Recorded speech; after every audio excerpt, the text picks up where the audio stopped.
கடந்த ஒரு வாரமாக பாஜகவுடைய அரசியலை உன்னிப்பாக கவனிப்பவராக இருந்தால் உங்களுக்கு ஒரு செய்தி உறுதியாகி தெரிந்திருக்கும்.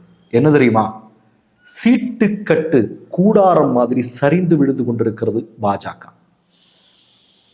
பயத்தினுடைய உச்சியில் மோடியும் அமித்ஷாவும் RSS இருக்கிறார்கள். நான் ஆதாரத்தோடு உங்களுக்கு சொல்றேன். அதாவது தலைமை தேர்தல் ஆணையராக இருந்த ஒருவர் திடீரென்று ராஜினாமா செய்கிறார். அவர் எங்க இருக்கிறாரு, என்ன இருக்கிறாரு, அவர் என்ன வரைக்கும் பேட்டி எடுக்க எந்த பத்திரிகை ஊடகங்களாலும் முடியல, அது வேற விஷயம். திடுப்புன்னு ஒரு செய்தி வருது. என்ன அப்படின்னா, 15ஆம் தேதி தேர்தல் ஆணையர் நியமிக்கப்படுவார் அப்படின்னு ஒரு செய்தி வருது.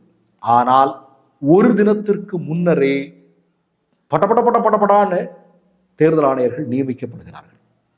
அது மட்டுமல்ல, தேர்தல் ஆணையர் நியமிக்கப்பட்ட உடனேயே தேர்தல் தேதி அறிவிக்கப்படுவதாக சொல்லப்படுகிறது. அதே மாதிரி நீங்க பாத்தீங்க அப்படின்னா, இன்னைக்கு